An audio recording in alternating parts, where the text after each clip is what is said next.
And sa mga gustong malaman kung nakakapayat ba yung chia seeds, well, ito yung answer dyan. Hey guys, it's me again, Yna Parulan, and welcome back to my channel. So for today's vlog, as you can see from the title below, pag-uusapan natin kung ano ba yung chia seeds.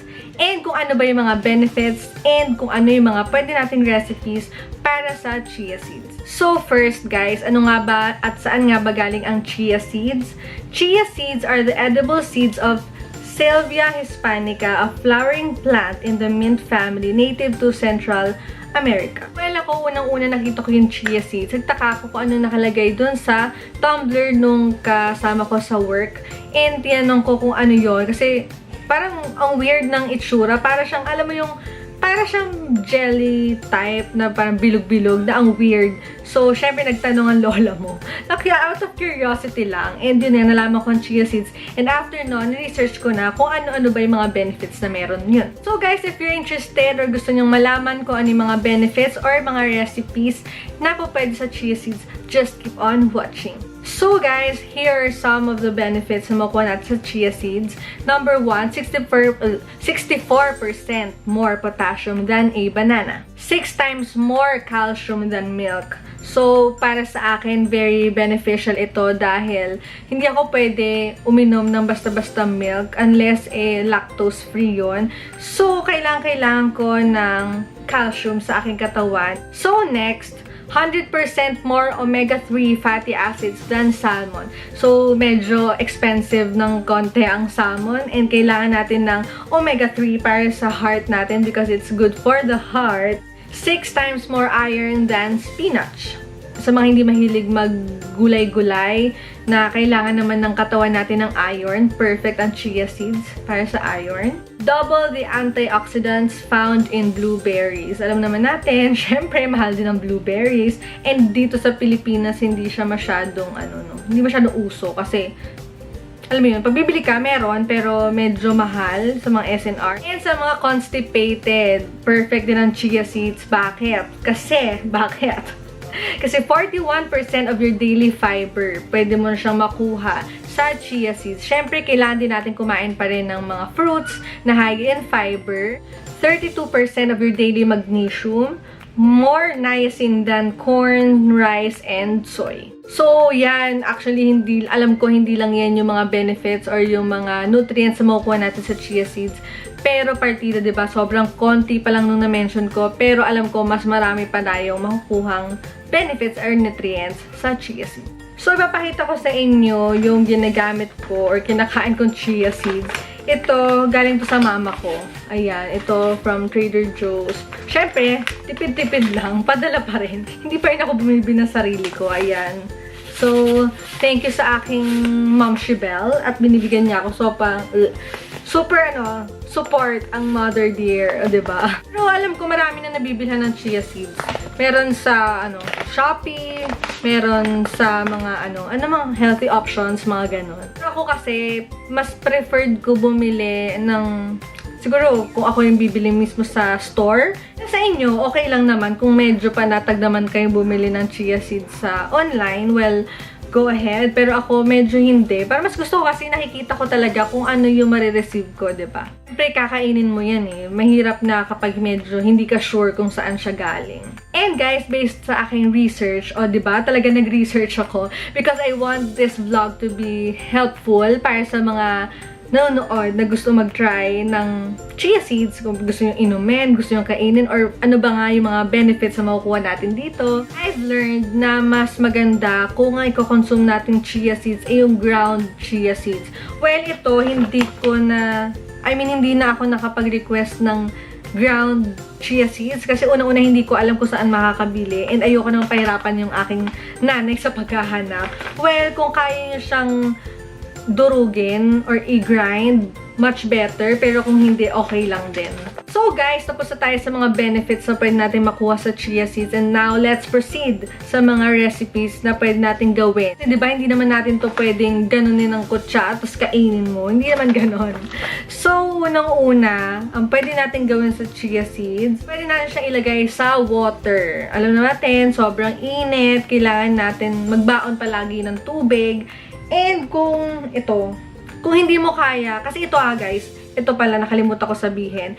Yung chia seeds, kapag nababad mo na siya sa water, ewan ko kung ako lang, pero parang meron siyang, although tasteless siya, kiniklaim nila na tasteless ang chia seeds, pero pagka nababad mo na siya sa water, parang medyo merong malansang konti na taste, pero bearable naman siya. And ako kasi, ganito ko kadami magbaon ng water sa work or sa labas, kung saan man ako pupunta. Nilalagyan ko siya ng lemon. Kasi kapag lemon water ang lalagyan mo ng chia seeds, mas masarap siya. Mas hindi mo malalasahan yung seeds. Ayan. Hindi ko pa nalalagyan yung water. Lagyan natin siya ngayon.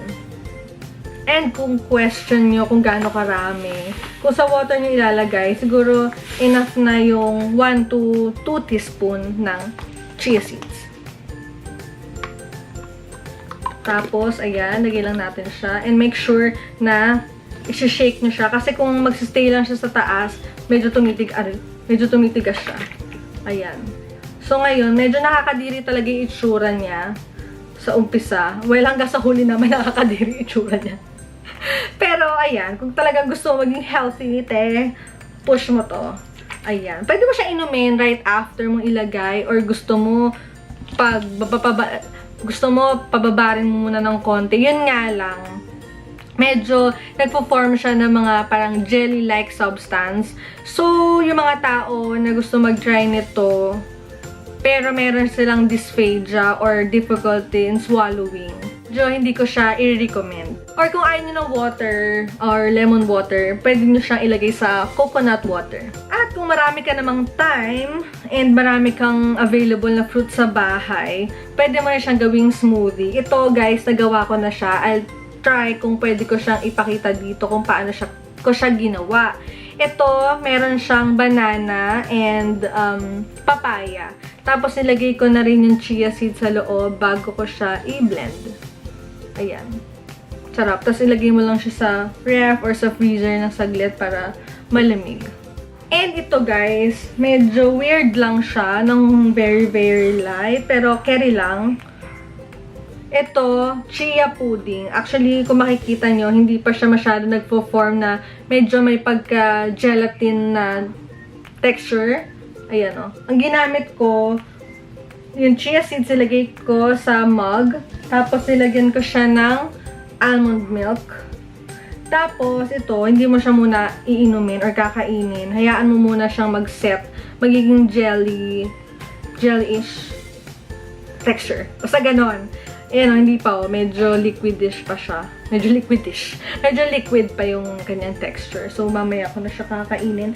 And you can put some fruits on top. And for breakfast naman, sorry guys ha, dahil hindi ko siya naipakita ng pang breakfast, lunch, and dinner. So, random lang siya.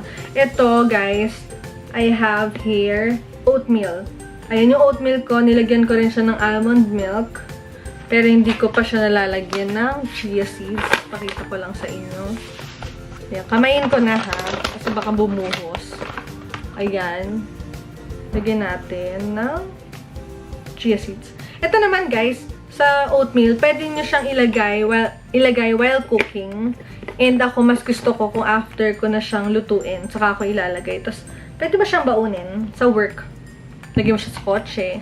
Mas long as hindi pa siya sira, diba? Pero, mas maganda kung i-consume mo siya right after mo siyang gawin. And ito, mas preferred ko siya sa dinner. Meron akong salad. Ito, nilagyan ko lang siya ng lettuce, ng cucumber, ng almonds. Meron siya. Tapos, pwede tayong maglagay ng egg, ng tomatoes, whatever. Kung anong gusto niyo sa salad niyo. Tapos, lagyan lang natin siya ng chia seeds sa taas. Ayan. Sobrang healthy. Guys, pwede rin pala kayo maglagay ng chia seeds sa juice or sa yogurt, whatever. Kung saan nyo man siya gustong ilagay, pwede. And ito, talagang pinag-effortan ko. Gumising ako na maaga para maipakita sa inyo. And I'm very proud of myself. Itong oatmeal cookies with chia seeds. Ayan, talagang binay ko pa siya kaninang umaga. Sobrang sarap niya. And sa mga gustong malaman kung nakakapayat ba yung chia seeds, well, ito yung answer dyan. Consuming chia seeds means fast and effective weight loss, which is harmless at the same time since these seeds are natural and they contain all the necessary vitamins and nutrients. Another important thing, you will crave less for unhealthy food. Dahil nga high in fiber tong chia seeds, matutulungan niya tayo dun sa bowel movement. Magiging very helpful ito para sa mga constipated, yung medyo hirap mag-let go ng mga laman-laman sa tiyan every morning. And dahil nga kanina na-mention ko, diba guys, na yung chia seeds kapag nababad na siya sa water, or kahit na hindi naman, kasi pag napunta naman siya sa stomach natin, eh magpo-form siya ng jelly-like substance. So, ang tendency nun, mas less yung hunger natin. I mean, to reduce your appetite and you will feel less hungry. So, dahil doon, hindi ka masyadong gutom, hindi ka masyadong kakain ng madami dahil nga feeling mo busog ka pa. And guys, nice to know lang, lalong-lalo na sa mga nagka-calorie count, for every 100 grams ng chia seeds, meron itong 500 calories. So, kung ang question nyo guys is gaano nga ba kadaming chia seeds ang pwede natin consume per day, ang answer is 3 to 4 tablespoon of chia seeds per day. And sa mga nanonood na gusto nyong gamitin yung chia seeds para sa pagpapapayat, well, disclaimer lang, hindi naman ito as in magic na talagang pagka uminom ka nito or kumain ka nito, ipapayat ka. Kailangan mo rin syempre right diet and exercise. So guys, for this video, ito lang aking masishare na benefits ng chia seeds and yung mga recipes na pwede natin gamitin. I hope you guys enjoyed this video. Don't forget to subscribe to my channel para update kayo sa mga bagong videos na i-upload ko pa.